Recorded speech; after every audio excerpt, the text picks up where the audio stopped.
separate to your letter sounds, because letter names wouldn't work. If they were saying C-A-T, they're not going to get the word cat. So they need to know C-A-T, but they need to know that sound at to make the word cat. Start slowly and speed up. Use silly words to encourage them when you're in the car. Think of a silly word on what sounds can you hear within it. They don't need to have accessed it. It could be any word. Try and think of one off the top of my head. Well, as you're driving along, for instance, like traffic, getting them just to yeah, break it down. Traffic. So you're using that polysyllabic to sound it out, even if they haven't accessed those sounds at that particular stage. Use the robot arms, so it's kinesthetic when they're learning. And talk about the initial. They normally get the initial sound first, then the final sound. It's that middle sound that they generally struggle with at the early points of learning. So cat, they can hear the k, and they can hear the t. It's that middle a that they might struggle with.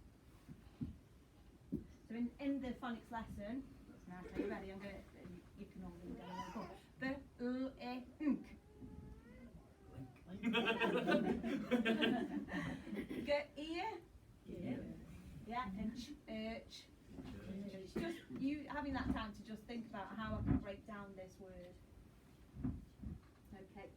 Segmenting is counting out and separating the sounds within words to enable them to read it. So if it was dog, so we say put your fingers in the air, put your fingers in the air, dog, og. And they would count that they can hear those three sounds. Then when they wanted to write the word dog, you'd encourage them to say the word out loud with fingers in the air and count the sounds before writing them down, using the resources around the classroom to write them down. We would put in sound buttons. So for this one, if we were breaking it down, I always tell them to look for the diagraph first. So they would look for the split diagraph, and then they would put the single sound buttons in. So o. So they sound it out with fingers first. Smoke. It's o. So they've got the four sounds: single, single, split, single. And we do it as a dance, which I'll let your children show you the dance. Or you could do it as orchestrating. So S, O. So you've got your sound buttons in. And then talking about polysyllabic words or even compound words. So if you will put sunshine, talk about that's two words stuck together. So if it's a diagram, we'd underline it. So ch, o, o. So you can see there they've got a diagraph, a single, a diagraph, and a single letter sound. But by looking for the diagraphs first, if you find those within the word first, then put your single letter sounds in, then they can you can read the word more fluently. The children particularly like Mr. Drakeley's example of the split diagram. If you want to see it, I'm sure he would try and show do a little dance. So some more showing you there about the sound buttons, the single letter sounds, and like I said, use those silly words to particularly get them boys interested. Digraphs is a shorter line underneath the diagraph. Trigraph is obviously just the longer line, and then your split is that loop underneath. And I think with your split digraphs as well, don't worry about writing the word out and putting actually the sound buttons on incorrectly, and then getting your child to actually sound the word out and thinking, actually that doesn't sound right. Well, I'm going to say the word now, and I want you to really think about it. What have I actually got within that word? And what you'll notice is all of a sudden they'll go, it's a split digraph, I haven't noticed it. Then without them realising, they'll start to look for that more frequently within the words to make sure that they're not missing it when reading or writing. Yeah. So phase 4 then is the consonant blends, which is where the speech, if a child has got a delay with speech, it can inhibit them. So it's like spoon, the s and p next to each other. So we show them how to really slow that down. And so they don't learn any new digraphs, but they learn to put the consonants next to each other and actually, literally, get the mouth around the word. It is tricky for them. Still using those letter names to say, well, this is an S, and what sound has it got? And then phase 5 is where we'll pick up on receptions teaching, and we will cover the phonics wall here. These are all of the sounds that the children will have their phonics screen in. It could be any of those sounds, so they have to be secure in all of those, plus more. For example, A, you might have it A-I-G-H. So we'll expose them to it, but they won't have their screening on that. This is all of the sounds that they need to be secure with, which is a lot of sounds, particularly when we're saying to the children, this is how E looks. But if you look at here, how many different ways E is represented in the early language at age 5 and 6. So there's a lot for them to take on board and to remember. By having it as a visual resource in the classroom large, but also they have their own phonics maps as well, they are regularly accessing those and independently accessing them to find those sounds and to reinforce that learning. And even within our English lessons as well, when we're discussing the words that we write within our sentences, it's almost used as a bit of a navigation tool where we're like, right, break down those sounds, right, use the maps on your tables now, find those sounds for me, move your fingers on those sounds. So actually they're looking at the visual aid to help them find those sounds, so when it comes to the writing they know the letters to include within that word as well. Yeah, and that's that independence then. If they say to us, how do we spell that one? Have a go. Use your fingers in the air, use these strategies we've taught you in phonics. Put your fingers in the air, sound just out. Now look on your phonics map and you see those phonics, those sounds. There is a little video. Phonics 4, 1, 2, 3.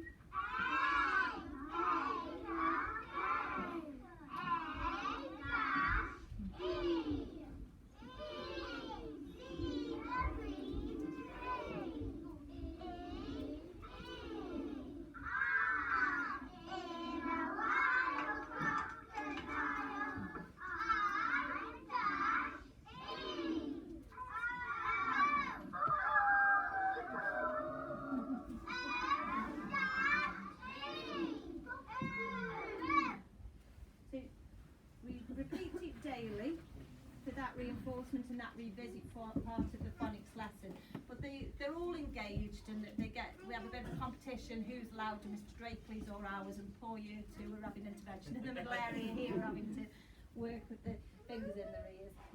But yeah, and then as an assessment, any sounds that we know that there's a pocket of children not secure on, we'll make sure we point to that one, because we won't go over all of them because the lesson would just take far too long. If we're introducing the new sound, I'm conscious of the time, the new sound, so we would give them some words and we say, right, give your ears a good clean. I'm going to give you some words and you're going to listen for which phoneme is repeated in each of these. So I'll say ch, air, chair, air, air, air. And then they will say the phoneme I can hear is air. So it's already there, having to tune their ears in, thinking about those aspects back down in nursery. We'd give them the visual aids. So, and it's up there, air, and I'd say, well, this is a lady getting ready for a good night out, because she's had a shower, she's just finished touching blow drying her hair, and then the sound then is air, she blows air on her hair, A-I-R.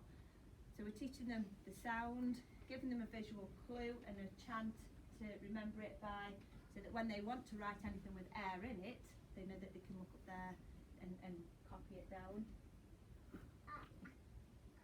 And then we teach them how they know how it looks, but then we'll unpick how it looks particularly. And I say, well, I can see it's a trigraph because it's got 3 letters, and I can also see that we've got an over background and 2 stick letters. I can also tell that there are no ascenders, no descenders. They're all the same height apart from that dot on the eye. And they would, I'd say, well, we've got the apple, we've got the insect, and we've got the R for robot. So then this is my line here. Everybody put your pencil on the line. Line lead over to the top of the apple. Stop. Back around and under the apple, up to the top, down the stick and flick. Don't take your pen off the line because it's a trigraph. We're going to join. Up the stick to the top of the insect. Back down the insect to the line. Don't take your pens off the line. Up the stick to the top of the robot, down to the robot's toes, back up the stick to the top of the robot and over his arms you go. Then what have we forgotten? We forgot the dot. Put the dot on. So that they are then able to visualise the apple, the insect and the robot and use that to help them with their letter formation. So we do it grand scale and then they'd work it down, writing on your partner's back, into your hand, with your eyes closed, with a magic pen on the table, before using a pencil to actually write it. So it goes from that round right down to the final noting. That's obviously a year 1 trigraph, but it would be the same in reception for those single letter sounds. Then we would look for the digraph. So here I'd say look for the trigraph in the word, and they've got to spot it and put that sound button underneath. So they find the air, and then we can sound out the word. It goes, so they're already then applying the reading of that phoneme within a word. And then the application. So in reception it'd be interactive games, memory games, matching the cards, the picture. If they were learning the letter S, it's the phoneme S. We'd have pictures of a snake and a snail, but there'd be a few red herrings in there as well, where they'd know that doesn't belong in this pile. Activities like that. Saw a nice one of Mrs. Chapman's as well, where some objects under the visualizer, all containing the sound that they were learning, but then she covered them all up and took one away, and they've got to remember which one's been taken away, so building that memory recall as well. Objects, quizzes, there's ICT games and that they can play as well. And then alien words. So the alien words, this is to ready them for their year 1 screening, which the children have no issue with. They don't even realise the written assessment, because we've done this from week 1 of them being with us. So the children before we release it, and we would unveil it, and it would contain other sounds, revisit other sounds. They would use those skills to blend. Thank you, Sandra. Use the skills to blend it, and then they tell me what that word is. The reason they're exposed to alien words is because at age 5, 6, they're going to come across a host of vocabulary that they're not familiar with, but we don't want them to not have the confidence to use their phonics to blend to make those words. And then again, we'd reinforce it by putting the sound buttons in. So it's done from day 1, ready for that phonics screening at the end. In the summer term, we do partner reading as well to practice the words, so they've got that cooperative learning going on, and we give them words to write for that application.